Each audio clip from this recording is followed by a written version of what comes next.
arrived at the airport on time. All the necessary procedures went smoothly. Tickets were purchased, hotels were booked, excursions were booked. Of course, any good trip should start with a good and thorough preparation. But you know, in the age of the internet, preparing a trip itself is very convenient and fun. Convenient because everything can be done without getting up from the sofa, where you lie with your laptop. Fun? Is not it fun to look at tons of beautiful photos on the internet with views of hotels and rooms, to choose the most suitable one for you? That's huge fun. Hats off to modern technology.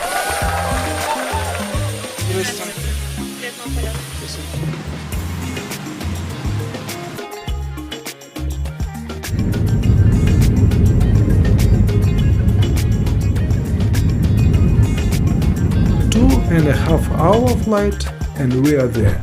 Vladikavkaz. We checked into the Alexandrovsky hotel. You'll find a link to the video in the upper right corner of your screen as well as in the description. Dropped off our stuff and took a quick walk around the hotel before heading to bed.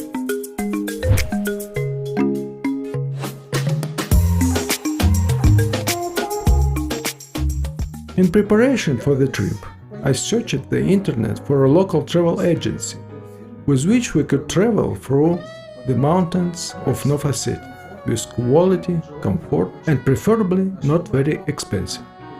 Our choice finally fell on the travel agency Tourism Ossetia. I contacted the guys from Tourism Ossetia via WhatsApp.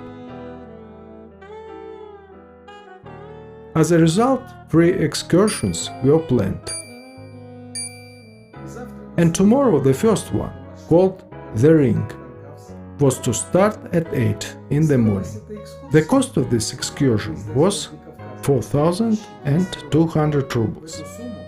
This included transportation to the sites in a WASP Patriot all-terrain vehicle, as well as the services of a guide driver.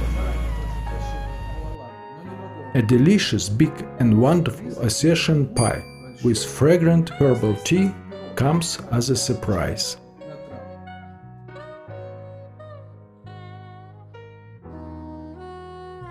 Since there were exactly 4 of us, that sounded just perfect.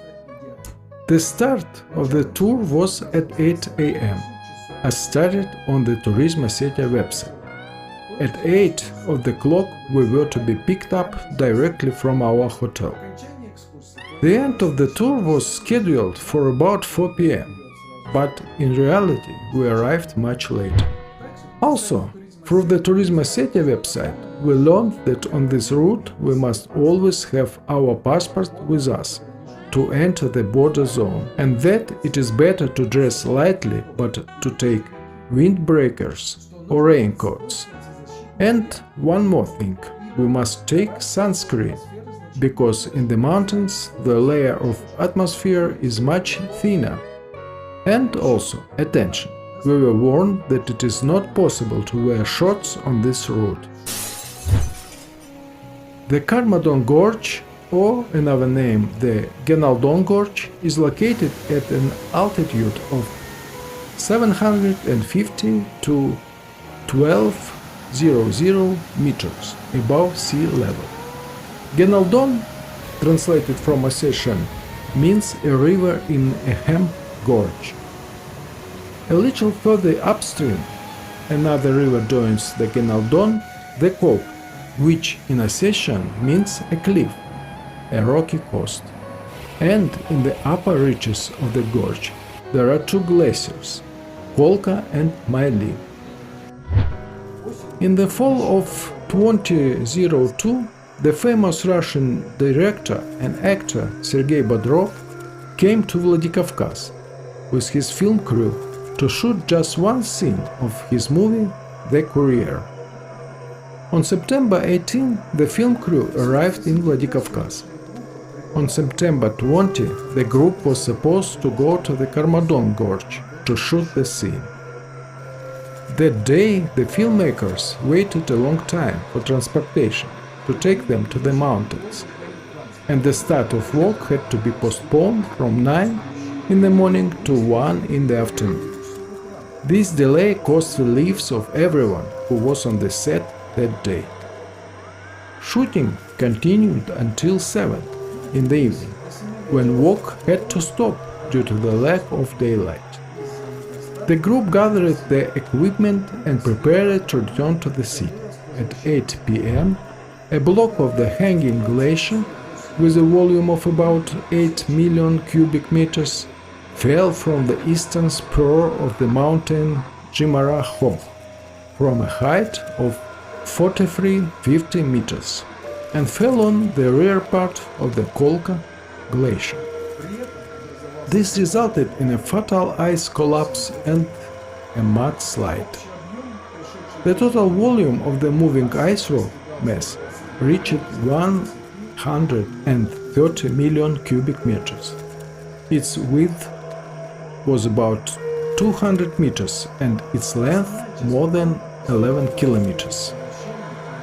The main part of the flow ended at the crevice of the Karmadon gate, but at least 10 million cubic meters flowed through the gate. The mudslide swept down the river valley at a speed of 150-200 kilometers per hour, crushing everything in its path. Escape was absolutely impossible. The mudslide completely covered the Karmadon Gorge, where Sergei Bodrov and his film crew were in just 20 minutes.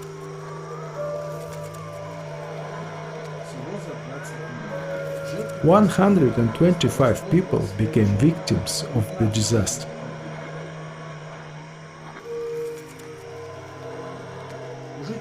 Within hours after the tragedy became known, almost all the residents of the surrounding villages arrived to help. After a 3-month rescue operation, only 19 bodies were found. For the next 2 years, volunteers worked every day at the crash site. Right on the glacier, they set up a camp called Hope, hoping that someone could survive by hiding in the tunnel. Here you can see the top of the tunnel arch. As you can see, it is completely filled with rocks.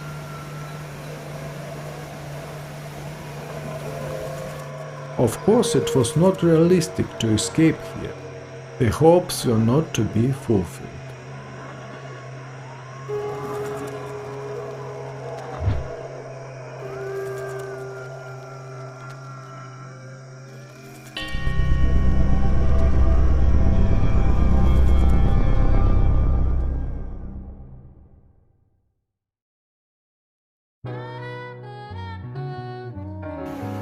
Oh my God, what a beauty! What power, harmony and strength!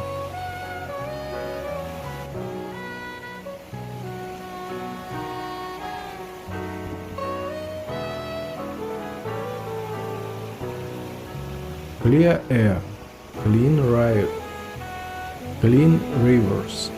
Ossetia has given us so generously.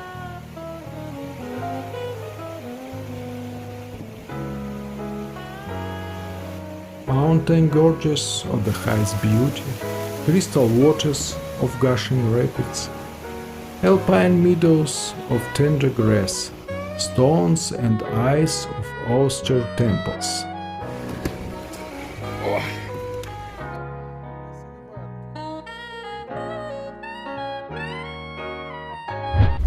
And they moved on towards the upper reaches of the Karmadon Gorge. Scientists say that the Ossetians have a belief that is considered proto-religion. This is the first belief on planet Earth in a god. This belief was practiced by the Sumerians. It is called Zoroastrianism. The Kolka glacier comes from there. Here you see a strip of trees. This is just the height of the mudslide that passed here. Look, please.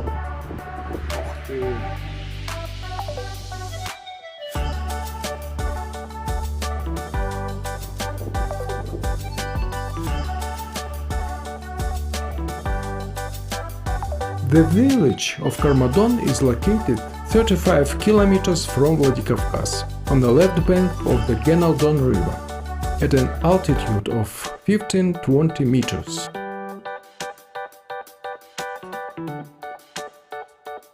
On the northwestern slope of Mount Kazbek.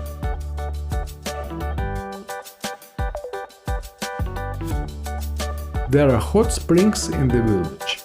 Mineral water Karmadon is widely known in Russia and enjoys well-deserved popularity.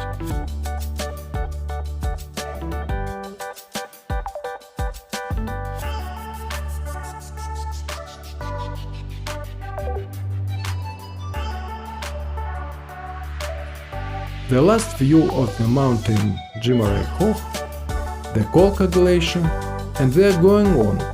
And in front of us lay the village of Dargavs, where the medieval necropolis, the city of the dead, used to be. But the story about it will be in the next video.